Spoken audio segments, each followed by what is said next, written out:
गुणों के गान में वे वर्धमान महान जिन विचरे हमारे धन। समय सार परमागम का निर्जराधिकार है। इसकी गाथा नंबर 206 पर चर्चा की थी और उसके बाद में जो कलश आया है उस कलश पर अपन ने चर्चा की थी। उस कलश के संदर्भ में कविवर बनारसी दास जी ने अनेक छंद लिखे हैं। दो छंद अत्यंत मार्मिक हैं जिनका उल्लेख अपन ने यहाँ किया है। अभी अपन उन पर चर्चा करेंगे। शायद ये लोग आप लोग जानते कि नहीं जानते, लेकिन पंडित बनारसी दास जी ने समय सार का अध्ययन पांडे राजमल जी की कलश टीका के आधार पर किया था। जिस कलश टीका की चर्चा अभी गुरुदेव श्री अपने प्रवचन में कर रहे थे, गुरुदेव श्री के लिए वो बहुत प्यारी थी। 400 बरस पहले लिखी गई वो टीका उस समय की है जब हिंदी साहित्य में गद्य पैदा ही नहीं हुआ था, गद्य का जन्म नहीं हुआ था। जो कुछ होता था साहित्य पद्य के रूप में ही मौजूद था। जब हिंदी के गद्य साहित्य का इतिहास देखते हैं तो गद्य के नाम पर वे चिट्ठियां मिलती हैं जो व्यापारी लोग किसानों को पैसा देते थे कर्ज में और उनसे लिखा लेते थे। 2 लाइनें वे चिट्ठियां मिलती हैं, तो वो गद्य था, समझ लो। बाकी सब बात पद्य में। उस समय पांडे राजमल जी ने हिंदी का गद्य लिखा, इसलिए हिंदी गद्य साहित्य अकेले जैनियों के नहीं, पूरे हिंदी साहित्य जैन अजैनों का, सबका, हिंदू मुसलमानों का, उसके ये फाउंडर हैं पांडे राजमल जी। अब उनकी भाषा बड़ी विचित्र है। ये तो पंडित फूलचंद सिद्धांत शास्त्री ने उसे बहुत सीधी की है, फिर भी कितनी टेढ़ी है मैं थोड़ी पढ़ के नमूना के तौर पर आपको बताता हूँ। उसमें वो मार्मिक बातें हैं जिनका उल्लेख कविवर बनारसी दास जी ने अपने छंदों में किया है। बात चल रही है कि परिग्रह नहीं है उनको, परिग्रह की उनको इच्छा नहीं है, पर के ग्रहण करने की उनको कोई इच्छा नहीं है। तो अपन परिग्रह के नाम पर रुपया पैसा स्त्री पुत्र मकान ये समझते हैं, और फिर अंतरंग परिग्रह पर जाते हैं तो मोह राग द्वेष कसाय भाव समझते हैं। लेकिन यहाँ पर जिस जो चर्चा है इनमें ये दोनों ही बातें नहीं हैं। देखो, शुद्ध स्वरूप का अनुभव उससे बाह्य हैं जितने विकल्प। देखो ये भाषा देखो क्या समझ में आया। शुद्ध स्वरूप का अनुभव उससे बाह्य हैं जितने विकल्प विवरण। वो वाक्य खत्म हो गया, कुछ समझ में आया। अब विवरण माने उसी को विस्तार से कहते हैं। क्या विवरण है उनका? शुभ अशुभ क्रिया रूप अथवा रागादि विकल्प रूप अथवा द्रव्यों के भेद विचार रूप, ऐसे जो अनेक विकल्प उनका समाधान रूप से प्रतिपालन अथवा आचरण अथवा स्मरण, उसके द्वारा कौन कार्य सिद्धि। माने ये परद्रव्य है, ये इनका परिग्रह है और इनसे क्या कार्य की सिद्धि होने जाने वाली है। शांति कुमार जी देखो कैसी भाषा है। देखो, अपितु कोई कार्य सिद्धि नहीं, इस बात को निश्चय जानना, धोखा कुछ नहीं है। उस वक्त ऐसे लोग रहे होंगे कहते होंगे वे तो धोखे में डाल रहे अपन को, सारे धर्म को अधर्म कह रहे। क्यों? जो हमारी सारी क्रियाएं हैं वो उससे आत्मा का अनुभव धर्म नहीं होगा। जो हम शुभ अशुभ भाव करते हैं उनसे धर्म नहीं होगा। और तत्व विचार में जो विकल्प होते हैं तत्व सात हैं, उनका ऐसा ऐसा स्वरूप है, वो उससे भी धर्म नहीं होगा क्या? और क्या कहते हैं, इसमें धोखा नहीं है हम तुमको धोखे में डाल रहे, ये नहीं, ये परम सत्य है। ये भी सुधरी हुई भाषा है पंडित फूलचंद जी के द्वारा। उनकी मूल भाषा में पढ़ते तो कुछ भी ख्याल में नहीं आता, तो सुधारी तो ढंग से ही क्यों नहीं सुधार दी, क्यों? तो गुरुदेव श्री का ये एकदम आदेश था कि उसकी मूल टोन नहीं बिगड़नी चाहिए और उसके भाव में किसी तरह से परिवर्तन नहीं आ जाए, इसलिए उन्होंने ऐसी भाषा रखी। अब मैं बनारसी दास जी के बारे में कहता हूं, वो हिंदी साहित्य के सबसे पहले आत्मकथाकार हैं। हिंदी साहित्य में सबसे पहले कोई आत्मकथा लिखी गई, बाद में तो बहुत लिखी, गांधी जी ने लिखी, इनने लिखी, इनने लिखी, है ना। सबसे पहली आत्मकथा बनारसी दास जी ने लिखी पद्य में, उसका नाम क्या है, अर्ध कथानक। आत्मकथा नहीं है, अर्ध कथानक। ये अर्ध कथानक माने क्या, ये कोई बात हुई आधा कथानक? तो वो कहते हैं कि उस वक्त जब उन्होंने लिखी थी तब उनकी उम्र 55 बरस की थी, और वो मानते थे उस समय लोगों की आयु अधिक से अधिक 110 बरस की शास्त्रों में बताई थी। अब तो 100 की बताई है अभी इस समय, 400 वर्ष और आगे निकल गए ना। तो वो कहते हैं कि इसमें 55 बरस तक की कहानी है, इसलिए ये आधी कथा है। हालांकि वे ज्यादा जिए नहीं, उसके बाद 2-4 साल ही जिए होंगे, है ना। इसलिए नाम भले ही अर्ध कथानक है, लेकिन बिल्कुल आधी मत समझना, उसका अर्थ अधूरी कहानी है, माने कहानी इस जीवन की भी पूरी नहीं हुई।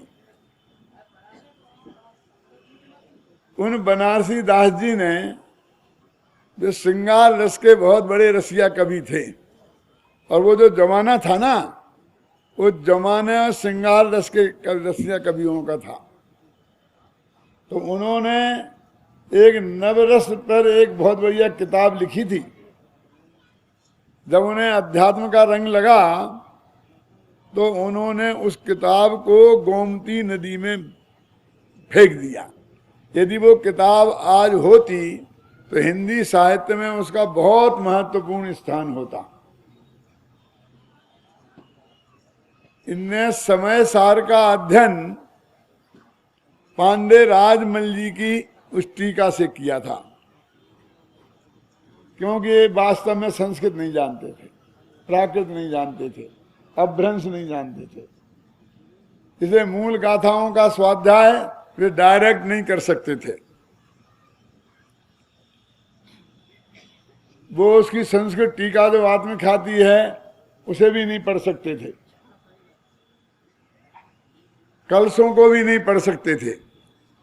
कलश टीका में जो कलशों का अनुवाद किया उसे पढ़ पढ़ करके वे समय सार के विशेषज्ञ बने थे।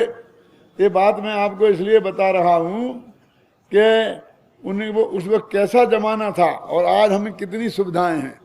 हमें हिंदी में, गुजराती में एक नहीं 10-10 टीकाएं मौजूद हैं, बिल्कुल लेटेस्ट भाषा में हैं। सब जो हम भाषा समझते हैं उस भाषा में उपलब्ध है ना। उस वक्त कुछ उपलब्ध नहीं थे, शास्त्र छपते नहीं थे, शास्त्र लिखित शास्त्र होते थे। एक एक शास्त्र लिखा जाता था तो उतना खर्चा होता था कि जितना आज 10,000 शास्त्र छपाने में नहीं होता। राजा महाराजा और बड़े बड़े सेठिया के अलावा कोई लिखा नहीं सकता था। लिखने वाले जो लोग थे वो अक्षरों की गिनती के हिसाब से लिखते थे, क्या, और कहीं कोमा नहीं, कहीं फुल स्टॉप नहीं, 8 अक्षर के बाद एक लाल लाइन खींच देते, फिर 16 अक्षर के बाद 2 लाल लाइनें खींच दी, फिर 24 अक्षर के बाद एक लाल लाइन खींच दी, फिर 2 खींच दी, और इससे गिना 32 अक्षर का एक श्लोक माना जाता था। एक पेज में कितने श्लोक आए उसके हिसाब से गिनती होती थी, उसके हिसाब से उन्हें तनख्वाह मिलती थी। समझ लो कि वो जो लिखने वाला था उसकी पूरी परिवार की आजीविका उसी पर निर्भर थी। कितना खर्चा होता होगा। एक एक प्रति में ये लिखा है कि ये प्रति फला राजा ने अपने बेटे के पढ़ने के लिए लिखाई, ये प्रति फला सेठ ने अपनी पत्नी के स्वाध्याय के लिए लिखाई, ये फला सेठ ने खुद के स्वाध्याय के लिए लिखी। एक एक किताब पर ये लिखा रहता था और उसकी इतनी कीमत थी, वो हरेक को उपलब्ध नहीं थी, उनका पढ़ना आसान नहीं था। अभी आप किस जमाने में आ गए, कंप्यूटर में जरा एक बटन दबाओ तो फटाफट सब निकल आता है। क्यों? इंटरनेट पे एक इतनी सी वो आती है, क्या बोले, ई बोलते हैं क्या, ई पेज, आई पेज, उसमें कहते 4000 किताबें, इतना सा हाथ में लिए फिरो, डायरी जैसा, 4000 शास्त्र। और उस जमाने की आप कल्पना करो। आपने नहीं देखा, हमने देखा, इतने पुराने तो हम नहीं हैं, लेकिन जब हम पढ़ते थे, तुम्हारे बराबर थे ना बेटे, तब वो ही शास्त्र की गद्दी पे रखे रहते थे, उनसे ही पढ़ना पड़ता था। ना उनमें कोमा, ना उसमें फुल स्टॉप, उन्हें बहुत संभाल के रखना पड़ता था। शाम को सर्दियों के दिन हो, भयंकर सर्दी पड़ रही हो, तो पंडित जी को नहाकर, धोती दुपट्टा पहनकर, और उसे फिर गद्दी पे बैठकर और लेकर के ऐसा हाथ में रुमाल लेके ऐसा रख के, ऐसा पेज रख के पढ़ना पड़ता था। उसको पढ़ना भी बहुत आसान है, हमने वो किया है ऐसा 7 सवा, तुम्हारी उम्र में 7 सवा की ना, ऐसी की। उस समय ये नाटक समय साल लिखा गया और वो पांडे राजमल जी की कलश टीका लिखी गई। उसके आधार पर वो समय सार के इतने बड़े विशेषज्ञ बने कि उनका नाम आज हम कुंद आचार्य के साथ, अमृतंद आचार्य के साथ उतने ही सम्मान से लेते हैं। तो ये जो उन्होंने लिखी टीका, देखो उसमें धोखा कुछ नहीं है। अब फिर भावार्थ इस प्रकार है कि जिस प्रकार पुण्यवान जीव के हाथ में चिंतामणि रत्न होता है, उससे उसके सब मनोहरत पूरा होता है, वह जीव लोहा, तांबा, रूपा ऐसी धातु का संग्रह नहीं करता। काय को रखेगा, क्या करना? जब चाहिए चिंतामणि रत्न से मांग ली, वो चीज मिल जाएगी। हम क्यों रखते हैं? क्यों? हम संग्रह संपत्ति के रूप में, मुझे संपत्ति के रूप में कोई चीज रखने की जरूरत ही नहीं है। उसी प्रकार सम्यक दृष्टि जीव के पास शुद्ध स्वरूप अनुभव ऐसा चिंतामणि रत्न है, उसके द्वारा सकल कर्म क्षय होता है। देखो, तो बाहर के क्रियाकांड वाले धर्म में वो काय को उलझे? क्या कह रहे? उसके पास क्या चीज है? अपना भगवान आत्मा है, और आत्मा को जानने वाली ज्ञान की पर्याय है, वो भी अपनी और अपना आत्मा भी अपना। रंच मात्र भी पराधीनता नहीं है। ऐसा चिंतामणि रत्न जिसके पास है, वो मोक्ष जाने के लिए ये बाहर के झंझटों में काहे को उलझेगा? ये विकल्प क्यों करेगा? वो कौन सी 3 बातें ऊपर लिखी थी ना, ये क्रियाकांड तो है ही, और ये विकल्प कि आत्मा पर द्रव्य से भिन्न है, अजीब से भिन्न है, असब से भिन्न है, इनमें काय को उलझेगा? वो कहता हो गया, पुरानी बात हो गई। अब तो हमने उस आत्मा को जान लिया। कितना सहज और सरल काम है। धर्म तो आज भी बहुत सरल और सहज है भाई साहब, लेकिन हमने अपनी कल्पनाओं से उसे बहुत कठिन बना दिया। ऐसा हो गया है, सत्तू मनमत्तू कब घोरे कब खाए, धान चट घुटी पट्ट खाई। नहीं आई समझ में कुछ। हमारे बुंदेलखंड की कहावत है, ये जो बुंदेलखंडी बैठे इनकी समझ में आ गई होगी। देखो दो चीजें हैं, सत्तू तो आप जानते हैं ना, खाते हैं ना, जो तैयार रहता है उसमें सब चीजें तैयार, चीनी भी पड़ी रहती है, बस पानी डाला, घोला और खा लो। कितना सरल है। रास्ते में रखते थे पुराने जमाने के लोग सत्तू, बस घोला और खा लिया। और धान माने हमें चावल खाना है, धान माने छिलके सहित चावल, उसको धान बोलते हैं। अब पुराने जमाने में चावल खाना हो तो बाजार में चावल नहीं मिलता था, धान खरीदनी पड़ती थी, वो छिलके सहित। हमने अपने घर में देखा है। फिर उसको दलते थे, वो दलने की चक्की अलग होती थी, ये पीसने की चक्की अलग होती है। दलने वाली का पार्ट बहुत पतला होता था। फिर दलते थे, फिर कूटते थे, फिर फटकते थे, फिर धोते थे। कितना है। आज से काम शुरू करें तो 3 दिन बाद नंबर आएगा जब हमें चावल खाने को मिलेंगे। यानी समझिए ना, धान को खाना हो तो 3 दिन से पहले नहीं खा सकते, और सत्तू को 1 सेकंड में खा सकते हैं। लेकिन कुछ लोग ऐसे होते हैं कि कहते सत्तू मन मत कब घोरेंगे और कब खाएंगे, ऐसे बोलते हैं कि बहुत बड़ा पहाड़ हो।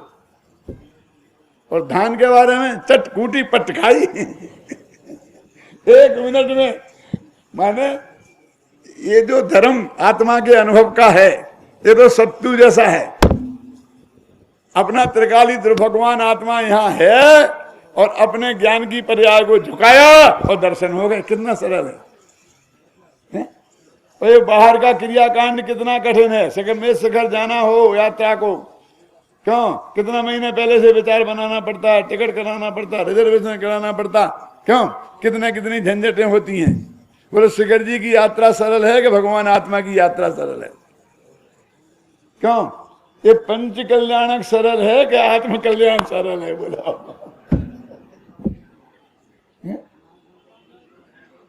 लेकिन इस जगत के जीव को वो आत्म कल्याण का कार्य दिखता है कठिन, और ये बाहर के क्रियाकांड के आरंभ के काम दिखते हैं सरल।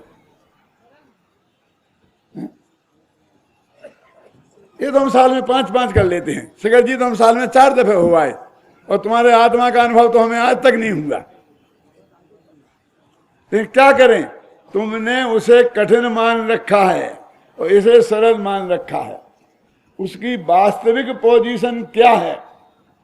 मैं कभी कभी कहता हूं कि 1 कप चाय पीना है कठिन और आत्मा का अनुभव है सरल। लोग कहते क्या बात कर रहे हो, चाय तो हम दिन में 4-4 कप रोजाना पीते हैं और आत्मा के अनुभव में सारी जिंदगी निकल गई। क्यों? अभी कुछ हाथ लगा ही नहीं। जरा विचार करो गंभीरता से। घर में सब सामग्री जुटा रखी है ना, इसलिए आपको चाय पीना आसान दिखता है। अब एक बार आप यहां से दाहोद से बड़ौदा के लिए निकले अपनी कार से, क्यों जी चाय का इंतजाम साथ में रख के ले जाओगे? क्यों ले जाएंगे, क्या जरूरत है? अभी 2 घंटे में तो पहुंचते हैं। और वहां कौन से चाय की कमी है और रास्ते में कौन से कमी है? जितनी गाड़ी को पेट्रोल पंप नहीं है उससे दूनी दुकानें चाय की हैं। और हमें कोई राग देश तो है नहीं, जहां मिली जैसी मिली जिसकी मिली पी ली। मैंने कहा एक बीतरागी तो तुम्हें देखा, मैं कोई राग देश नहीं है ना। क्यों? तो कोई आदमी साथ में चाय लेके नहीं चलता, पेट्रोल तो फुल करा के चलता है टंकी, लेकिन चाय 1 कप भी अपने साथ लेके तो नहीं चलता। क्यों? जरूरत ही नहीं है। अभी आपके यहां जाकर के 50 किलोमीटर पर आपकी गाड़ी खराब हो गई और उसके 4 किलोमीटर इस तरफ और 4 किलोमीटर इस तरफ कोई चाय की दुकान नहीं है। बोलो, और आपके 2 बज के दिन के चाय पीने का समय हो गया। अब 1 कप चाय पीना कितना कठिन काम है? बोलो, क्यों? चाय चाहिए, दूध चाहिए, पानी चाहिए, स्टोव चाहिए, सब कुछ चाहिए, और एक माचिस नहीं हुई तो चाय पीना अटक जाएगा। कितनी पराधीनता है, अब सोचो। अब एक कप चाय कितनी मुश्किल है। अब आत्मा का ध्यान करना है, क्यों जी? वहीं बैठो आराम से, पद्मासन लगाओ, आंखें बंद करो। क्यों? तस्वीरे खुदा तेरे हृदय के आईने में है, जब चाही गर्दन झुकाई देख ली। क्यों? बोलो, सरल कौन काम है? आत्मा का अनुभव सरल है कि एक कप चाय पीना सरल है, क्योंकि वो पराधीन क्रिया है। और तुलसीदास जी भी लिख गए कि पराधीन सपनहु सुख नाही। क्यों? और आत्मा का अनुभव क्यों है सरल है? क्योंकि वो स्वाधीन क्रिया है, किसी दूसरे की जरूरत नहीं है। दूसरे बीच में विघ्न ना करें, इसकी जरूरत है। अरे और जाने दो, दूसरे ज्ञान के गे नहीं बने, इसकी जरूरत है। वे ज्ञान के गे बनेंगे तो आत्मा का अनुभव नहीं होगा। उसकी नेगेटिव कीमत है, पॉजिटिव नहीं है। जब हम सबसे पहले सोनगढ़ गए सन 58 में, 58 में 20 दिन वहां रहे थे, तो पूज्य गुरुदेव श्री के प्रवचन चलते थे, रामजी भाई की क्लास चलती थी, खेमजी भाई की क्लास चलती थी। तो गुरुदेव के प्रवचन में जो रहस्य निकलते थे, उस वक्त मैं अशोकनगर में रहता था, मध्य प्रदेश में अशोकनगर है ना, गुनाम जिले में। तो वहां भी मैं रोजाना प्रवचन करता था। तो ऐसा विकल्प आता था कि ये बात मैं जाकर अपनी सभा में अपने श्रोताओं को समझाऊंगा। और ऐसे विकल्प में 2-5 मिनट निकल जाते थे, जब तक जो गुरुदेव ने बोले वो गायब हो जाता था। मुझे याद है मैंने पत्र लिखा था वहां से अपने उन लोगों को कि तुम लोग वहां तो मुझे परेशान करते ही हो, मैं इतनी दूर आ गया, यहां भी तुम लोग परेशान करते हो कि तुम्हारे को समझाने का विकल्प आता है तो मेरे समझने का अवसर चूक जाता है। अब समझ, बोले समझ लो, जो चीज हमें करनी है, जो जाननी है, यदि पर का जानना उस वक्त होगा तो वो जानने से रह जाएगी। तो पर का सहयोग क्या चाहिए? बोलो, तू सहयोग नहीं करे, ये सहयोग चाहिए। नहीं आया समझ में? एक आदमी को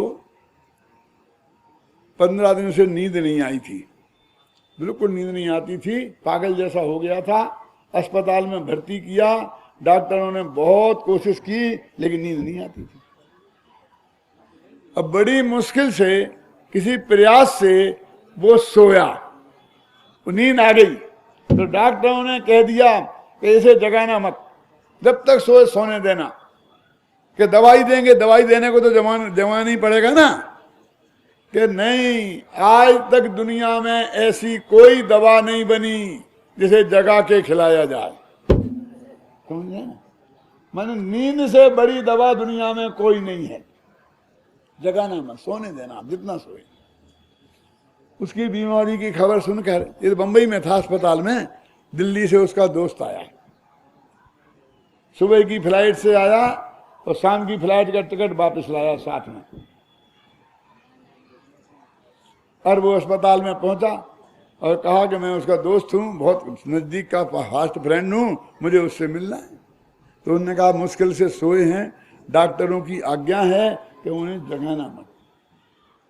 तो मैं कह रहा हूं ना कि जगा दो।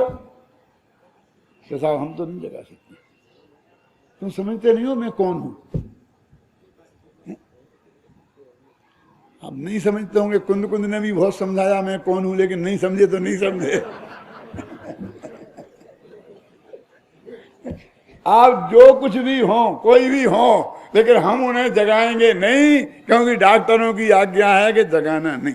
क्यों? मुझे उनसे बात करनी है कि आप हमें बता दीजिए, ख्याल में आई ना, कि आप रुक जाइए, जब उनकी नींद खुलेगी तब आप बात कर लेना। कि नहीं, मैं तो शाम का टिकट वापस लेके आया, मैं रुक नहीं सकता, बहुत काम है मुझे। तो आप हमें बता दीजिए, हम कह देंगे उनसे कि नहीं नहीं, कुछ बातें ऐसी होती जो तुमको नहीं बताई जा सकती। कि साहब तो अब हम कुछ नहीं कर सकते, आप हमें बता दो, हम गुप्त रखेंगे, उनको ही कहेंगे और किसी को कुछ नहीं कहेंगे। कि मुझे उनसे ये पूछना है कि मैं आपकी क्या हेल्प कर सकता हूं। मैं ये पूछने ही आया हूं अजित भाई कि मैं आपकी क्या हेल्प कर सकता हूं। तो उनने कहा कि भाई साहब हम बता दें आप क्या हेल्प कर सकते हैं। उन्हें जगाए नहीं, इससे बड़ी हेल्प इस वक्त दुनिया में कोई दूसरी नहीं है, समझे। जब उसको मालूम पड़ेगा कि मैं आया था और तुमने उसे जगाया नहीं, तो वो तुम्हारी कितनी खबर लेगा, कैसी लेगा, तुम्हें पता नहीं है। आखिर मैं हूं किस चिड़िया का नाम कि जो कुछ भी हो, क्यों हम डिस्टर्ब नहीं कर सकते।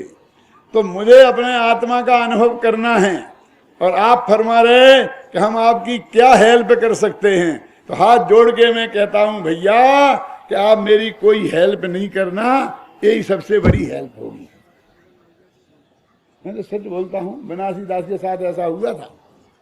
जब अंत में उनका गला रुंध गया, वे अपने ध्यान में मगन थे, अपनी आत्मा की बात सोच रहे थे, सारी जिंदगी जो उन्होंने सोची थी, और लोग चारों तरफ आकर के बैठ गए थे। तो एक कह रहे थे कि देखो इतनी तकलीफ है, गला रुंध गया है, इनके प्राण नहीं निकल रहे हैं, ये बाल बच्चों में प्राण पर रखे हैं, धन में प्राण रखे हैं, न मालूम काय में प्राण रखे हैं। ऐसा ऐसी चर्चा कर रहे थे। अब बनारसी दास सुन रहे, बोल तो सकते नहीं। तो उनने एक दोहा लिखा मरते मरते वक्त की हालत में, ज्ञान कुतक का हाथ मार अरि मोहना और चले बनारसी दास फेर नहीं आमना। अरे मैंने तो ज्ञान रूपी कुल्हाड़ी से मोह रूपी शत्रु को काट मारा है, उसे तोड़ के अब हम जा रहे, हमें संसार में द्वारा नहीं आना है। ये सारे जगत वाले क्या करेंगे जिन्हें खुद कुछ पता नहीं है। ये मरते वक्त हमें समझाएंगे, सारे इकट्ठे हो जाएंगे, बैठ के रोएंगे और हमें और रुलाएंगे और न मालूम कैसी कैसी बातें करेंगे। मैं तो भरी सभा में कई दफे अपील कर चुका हूं, यहां भी करता हूं कि जब मेरा मरने का समय आए तो कोई मुझे समझाना नहीं, घबराना नहीं, कोई नवोकार मंत्र भक्तांबर सुनाना नहीं। क्या कह रहे, कैसा पंडित है जी, समाधि में तो लोगों को सहयोग करना चाहिए, सुनाना चाहिए, ये कहना चाहिए, सुना देना। अरे मैंने सारी जिंदगी 8 वर्ष की उम्र से आज 76 वर्ष का हो गया, यही किया है। अब फिर भी मुझे वो समझने की, तुमसे समझने की जरूरत पड़ेगी। अरे मैंने जिंदगी भर समझाने का धंधा किया है, मैंने जो किया है मैं अपने उसमें मस्त रहूंगा, और तुम जो भी बोलोगे मुझे डिस्टरबेंस होगा, उससे कोई लाभ होने वाला नहीं है। दूसरों के द्वारा कराई समाधि से आज तक किसी को मोक्ष नहीं हुआ। क्यों? पासनाथ को किसने कराई थी? कमठ ने। किसने कराई थी समाधि? कि धर्मेंद्र ने? किसने कराई थी? भाई जिसने जीवन भर आत्मा की आराधना की होगी उसकी ही समाधि होने वाली है।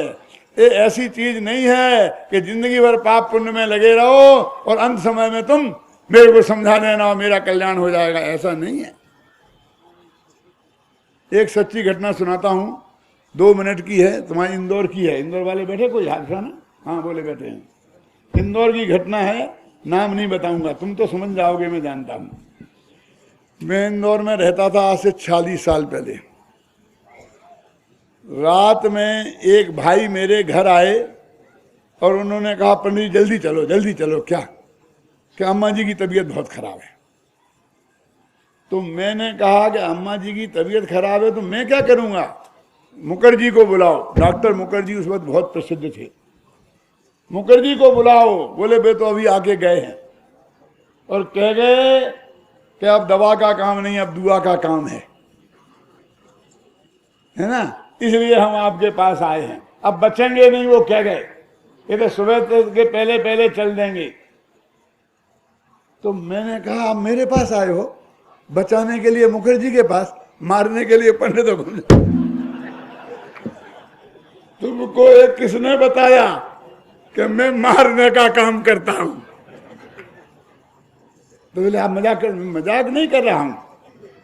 जब वो उनका बोलना बंद हो गया, सुनना बंद हो गया, क्यों, गला रुंध गया, बेहोश हो गए, समझते नहीं हैं। अब मेरे से कहते हो चलो मैं तुम्हें समझाऊं, जरा समझना। अब मैं उन्हें क्या समझाऊंगा? मेरे पास तो ऐसा माल है कि मैं कमर कस के बैठूं समझाने और सुनने वाले कमर कस के बैठे समझने, तो बड़ी मुश्किल से कुछ समझा सकता हूं। तो बेहोश आदमी को मैं क्या समझाऊं? बोले नमोकार मंत्री सुना देना। मैं तुम्हें नहीं आता है, मेरा गला इतना अच्छा नहीं है। नमोकार मंत्र तुम भी सुना सकते हो, मैं नहीं जाऊंगा। अरे तुम्हारा घर उस मंदिर के सामने है जहां मैं रोजाना प्रवचन करता हूं। मैं प्रवचन करता था, अब मंदिर का नाम भी नहीं बता सकता क्योंकि आप सामने वाला घर देखोगे पहले। क्या? और तुम कभी प्रवचन सुनने नहीं आए, तुम्हारी अम्मा नहीं आई, समझे ना? जब समझने लायक थे तब तो आए नहीं, और अब जब समझने की पोजीशन नहीं रही तब मेरे पास आते हो मैं नहीं जाऊंगा। तो वो नाराज हो गए और गुस्से में बोले हाँ हम सब जानते हैं। अच्छा क्या जानते हो आप? यदि कोई मुमुक्षु आता तो आप दौड़े दौड़े चले जाते, हम मुमुक्षु नहीं है ना, समझा? इसलिए आप मना क्या, सच्ची घटना है, सामने शास्त्र रखा है, उसकी साक्षी में बता रहा हूं मैं आपको। मुमुक्षु होता कोई और वो आता तो आप मना नहीं करते, दौड़े दौड़े चले जाते। और मैं मुमुक्षु नहीं हूं ना, इसलिए आप इतना उपदेश दे रहे यहीं मेरे को। जरूरत अम्मा को है उपदेश की और दे रहे मुझे। मैंने कहा बेटा तुम सही कहते हो, यदि कोई मुमुक्षु आता तो मैं जरूर जाता, गारंटी से जाता, समझना? मैं तुम्हारी इस बात को स्वीकार करता हूं। क्यों? ये भी तो तुम समझ लो, जो मेरा रोजाना का श्रोता है, यदि वो बीमार होगा, उसका गला रुंध जाएगा, वो ऐसी हालत में हो जाएगा, तो मैं जाऊंगा तो मेरी शकल देख के उसे आत्मा याद आएगा, इसलिए जाऊंगा। मैं ऐसी उंगली बताऊंगा तो उसकी समझ में आ जाएगा कि एक आत्मा की शरण में जाओ, दुनिया के चक्कर में क्यों पड़ते हो, समझे ना? जिसने जीवन, हम तो जीवन सुधारने वाले लोग हैं, जिसका जीवन सुधरा है उसका मैन सुधरेगा। जीवन नहीं सुधरा है, मरते समय हम बस अगला नमो का मंत्र सुन लेंगे तो कल्याण हो जाएगा, इस धोखे में मत रहना। मैं तो अपने उपयोग को उस समय समस्त परद्रव्यों से हटाकर आत्मा में लगाने की कोशिश कर रहा होऊंगा, और तुम किसी ना किसी परद्रव्य में लगाने की बात करोगे। मुझे मत समझाना, मुझे नहीं समझना है, जो समझाना अभी समझा दो। क्यों?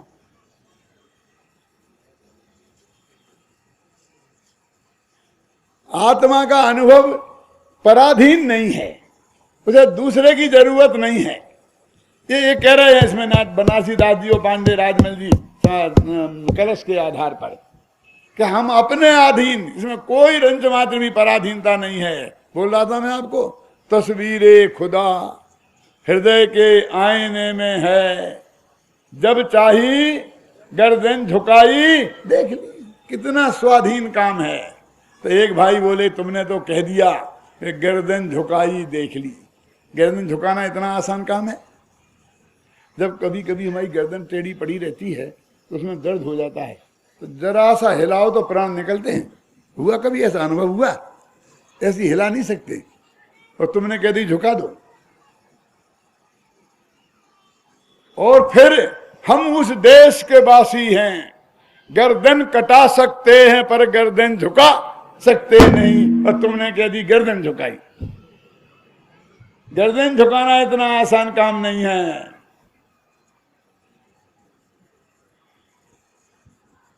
मैंने कहा भैया ये बात हमारी थोड़ी है, ये तो मुसलमानों की है, घबराना नहीं। क्यों सी? कि तस्वीर खुदा हृदय के आईने में है, जब चाही गर्दन झुकाई देख ली। अरे गर्दन झुकानी पड़े किसी दूसरे के सामने, और देखने को क्या मिले? खुद तो मिले ही नहीं, खुदा मिले। अरे खुदा भी क्या मिल रहा? खुदा की तस्वीर। वाह, इस भाव हमें नहीं पोसाता। अपन तो बनिया है ना, सौदा हमें किस भाव पोसाएगा तो ही लेंगे कि नहीं लेंगे। क्यों? कि झुकानी पड़े गर्दन, ये इतना बड़ा काम, और देखने को क्या मिले? ना तो खुद नहीं मिले, खुदा भी नहीं, खुदा की तस्वीर, ना आत्मा ना परमात्मा। खुद माने आत्मा, खुदा माने परमात्मा। क्यों? दोनों नहीं मिले, उसकी तस्वीर मिले। हम तस्वीर देखने आए हैं। तो अपनी बात क्या है? अपने आत्मा को देखने के लिए गर्दन झुकाने की जरूरत नहीं है। क्यों? हमारे मंदिरों में जितनी भी मूर्तियां हैं आत्मानुभूति के काल की है ना, ध्यान करती हुई आत्मा का, तो गर्दन झुकी है? नहीं झुकी ना। अपनी कोई मूर्ति ऐसी बनी है क्या? ये ध्यान करने वाले ऐसे बैठते, ऐसी होते हैं। ये है मुद्रा हमारी, ये मुद्रा है। बोलो क्यों? गर्दन झुकाने की जरूरत नहीं है। और अपने बस ज्ञान की पर्याय को झुकाओ, और किसी दूसरे के सामने नहीं, खुदा के सामने नहीं, परमात्मा के सामने नहीं, अरहंत के सामने नहीं, सिद्ध के सामने नहीं, अपने त्रिकाली ध्रुव भगवान आत्मा में झुकाओ, खुद में झुकाओ, खुद की ज्ञान पर्याय को। अरे झुकाओ मुकाओ क्या? ये झुकाने की भाषा ही खोटी है। जानना है, ज्ञान से तो जाना जाता है, ज्ञान से झुका थोड़ी जाता है, झुकाया थोड़ी जाता है। ज्ञान को झुकाना मुकाना थोड़ी पड़ता है। अब हमारी भाषा ही झुकने की हमें आती है तो हम क्या करें? क्योंकि जिंदगी भर झुके हैं ना दूसरे के चरणों में। क्या झुके हैं? क्या झुकवाने की कोशिश की है? क्या दूसरे मेरे चरणों में झुकें या मैं दूसरे के चरणों में झुकूं? क्यों? ऐसा नहीं हो सकता है कि ना कोई मेरे चरणों में झुके और ना मैं किसी के चरणों में झुकूं। सब अहिमिंद्र है ना, सर्वा सिद्धि से आए थे, वैजयंत से आए थे कि सर्वा सिद्धि से? तो नक्की करना। 2 दफे सुन लिया मैंने 2 बातें, एक जयंत वैजयंत विधान से आए और एक सर्वा सिद्धि से आए। जरा देखना रात को। हाँ सर्वा, लेकिन विजय वैजयंत भी सुना था मैंने। अभी जल्दी मत बताओ, देख के बताना, ख्याल में है ना। वहां सर अहिमेंद्र होते हैं ना, अहमेंद्र। अहमेंद्र माने मेरा कोई मालिक नहीं और मैं भी किसी का मालिक नहीं, समझे ना। अपना आत्मा स्वयं में परिपूर्ण है, इसे पर के सहयोग की रंच मात्र आवश्यकता नहीं है। तो कहते तत्व विचार के विकल्पों में उलझने से क्या, ये भी परिग्रह है। और अगली ही गाथा है जिसे मैं आपको सुनाना चाहता हूं कि क्या लिखा कि देखो तुम आत्मा के लिए तो आत्मा का ही परिग्रह है। देखो, को नाम भणिज्य बो पर दब्बम मम इमम हवदी दब्बम अप्पाणमप्रणो परिग्रहंतु नियदम विहारंतो। आत्मा ही आत्मा का परिग्रह यह जान कर, पर देव मेरा है बताओ कौन बुद्ध ऐसा कहे। आत्मा का परिग्रह तो आत्मा ही है। कल बताया था परिग्रह का अर्थ, परि समन्तात, चारों ओर से निर्विक्षेत्र काल भाव से ग्रहण करना, माने जानना निर्विकल्प होकर, उसका नाम परिग्रह है। तो कहते मैंने, मेरे तो आत्मा के परिग्रह है, माने मैं तो अपने आत्मा को ही जानता हूं, इसके अलावा मेरा कोई परिद्रव्य मेरा नहीं है। कहते इतना नक्की हो गया, पक्का हो गया, खूब चिंतन मनन से, आगम से, युक्ति से। अब ऐसा कौन बुद्धिमान लोग है, पुरुष है, जो ये कहे कि परिद्रव्य मेरा है? किससे कह रहे? एक ऐसा कौन बुद्धिमान है? देखो आचार्य है ना, इसलिए लिखते हैं ऐसा कौन बुद्धिमान है। अपन लिखते तो क्या लिखते? ऐसा कौन मूर्ख है जो ये कहेगा कि परिद्रव्य मेरा है। ये परिद्रव्य मेरा है ऐसा कहने वाला बुद्धिमान है कि मूर्ख? क्यों? क्योंकि इतनी बात नक्की हो गई, पक्की हो गई, अनंत भगवान की दिव्य ध्वनि में आई, शास्त्रों में लिखी, गुरुदेव ने बताई, कुंदकुंदाचार्य जैसे संतों के मुख से आई, सब जगह हमने सुनी और हमने भी अनुभव किया, तर्क युक्ति पे कस के देखा। अब इसके बाद कौन आदमी ऐसा कहेगा परिद्रव्य मेरा है? तो कहेगा वो मेरा मूर्ख क्या बुद्धिमान? तो बुद्धिमान क्यों लिखा कि कौन बुद्ध ऐसा कहे? कौन मूढ़ ऐसा कहे क्यों नहीं लिखा? कि बड़े लोग बड़े होते हैं, वे हल्की बात भी करनी हो तो बहुत सभ्यता से करते हैं। कि जो ऐसा कहेगा कि परिद्रव्य मेरा है, उन्हें कौन बुद्धिमान मानेगा? समझे ना? एक अंधा व्यक्ति बैठा था, रखा था अपनी कटोरा को, तो कोई आए तो उसमें डालता जाए। एक आदमी आ गया, बे अंधे, यहां से एक आदमी तो नहीं गया अभी। तो उन्होंने कहा जमादार जी अभी तो कोई नहीं गया। फिर दूसरा आया तो उन्होंने कहा क्यों भाई अंधे, यहां से कोई गया? कि हाँ थानेदार साहब, यहां से तो अभी मैंने किसी को नहीं देखा। फिर तीसरा आया तो उसने क्यों बे सूरदास, यहां से कोई तो नहीं गया? कि हाँ एसपी साहब कोई नहीं गया। और फिर आगे आया, क्यों सूरदास जी, यहां से तो कोई आदमी नहीं देखा? कि हुजूर मालिक साहब यहां से कोई नहीं गया। तो अंधे आदमी ने कैसे पहचाना कि पहला जमादार था, दूसरा था चौकीदार था, क्यों तीसरा थानेदार साहब थे, चौथा हुजूर साहब हैं? ये कैसे जाना? समझिए ना, कैसे जाना? कि उसकी भाषा से जाना। समझे ना? वो जमादार क्यों वे अंधे, इसी भाषा में बोलेगा, बात तो एक ही है। अबे क्यों सूरदास जी क्यों, समझे ना? उसकी भाषा से जाना। तो ऐसे बड़ान लोग वो मूर्ख की बात भी बुद्धिमान की भाषा में कहते हैं। ऐसा कौन बुद्धिमान है जो ये कहेगा कि ये मेरा है? कहना तो ये चाहते हैं कि ऐसा कहने वाला महामूर्ख है। क्या? आत्मा ही आत्मा का परिग्रह यह जान कर, पर द्रव्य मेरा है बताओ कौन बुद्ध ऐसा कहे। ये तो अपन ने गाथा आपको इसलिए पढ़ दी क्योंकि ये बात कहनी थी, लेकिन अपन को बनारसी दास के वो कलश पढ़ने हैं जिनकी अपन ने इतनी लंबी भूमिका बांधी है। देखो पिछले कलश में निकाला,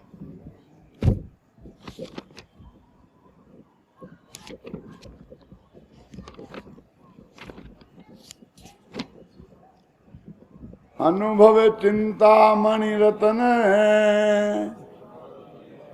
ये नहीं है भैया।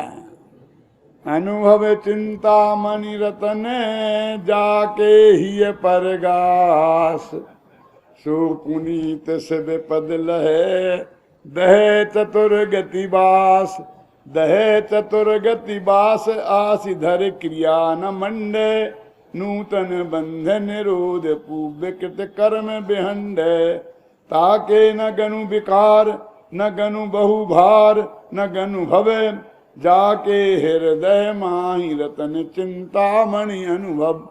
एक कुंडलिया है, कुंडलिया जानते हो? ऐसे घूम के वहीं की वहीं आ जाए, पूरी कुंडली मार के।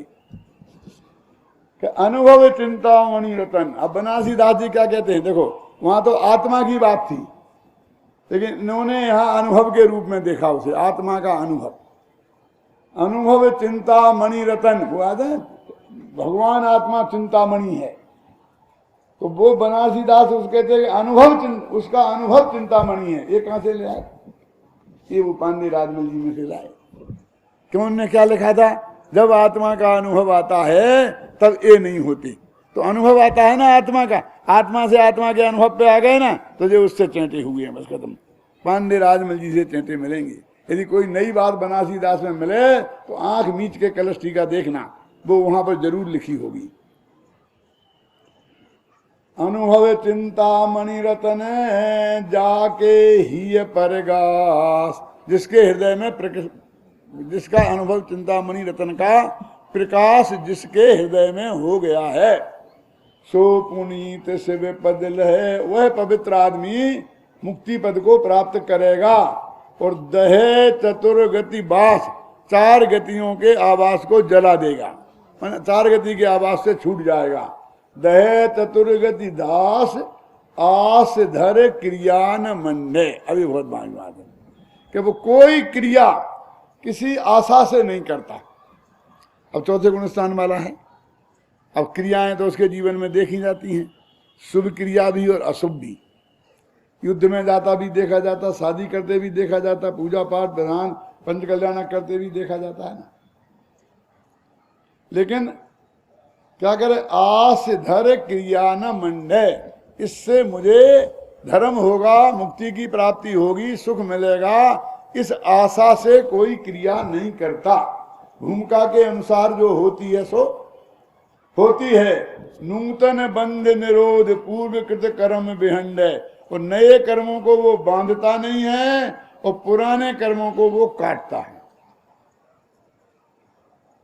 देखो अब वो 3 बातें कही थी ना कलश टीका में, कौन?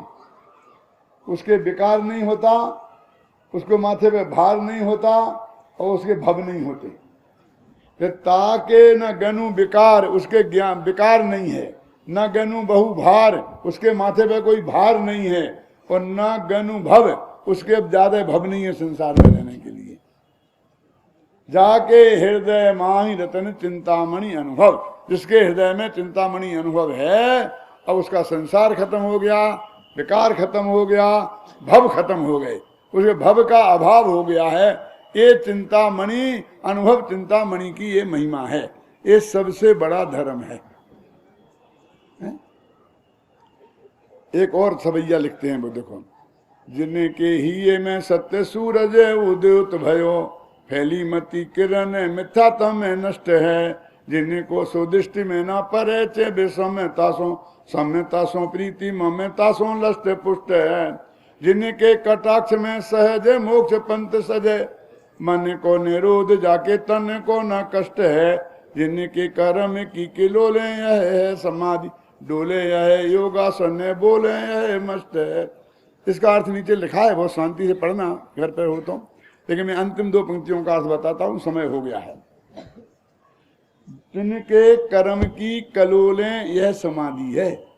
क्या कह रहे कि वो कर्म के उदय में जो भी भाव होते दिखते हैं तुम्हें बाहर से, तो भी वे समाधि में है, ये समझना। बाहर से कर्म के उदय में कुछ क्रियाएं करते दिखें, शुभाशुभ भाव में दिखें, तो भी वे समाधि में ही हैं। देखो, तिनके कर्म की कलोलें हैं समाधि, डोले यह योगासन, और वे डोलते हैं ना, योगासन में तो डोलना नहीं चाहिए ना, उनका डोलना भी योगासन है। और बोले यह मस्त हैं, और वे बोल रहे, यही उनका मौन है। क्या कह रहे वो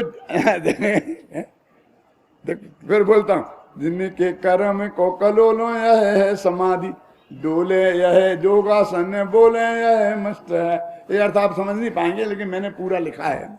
8 छंदों का अर्थ गहराई से पढ़ेंगे तो सब समझ में आएगा। अब कल अपन अगली गाथा जो अभी मैंने आपको पढ़ के सुनाई है, उसका विशेष विस्तार से अर्थ करेंगे।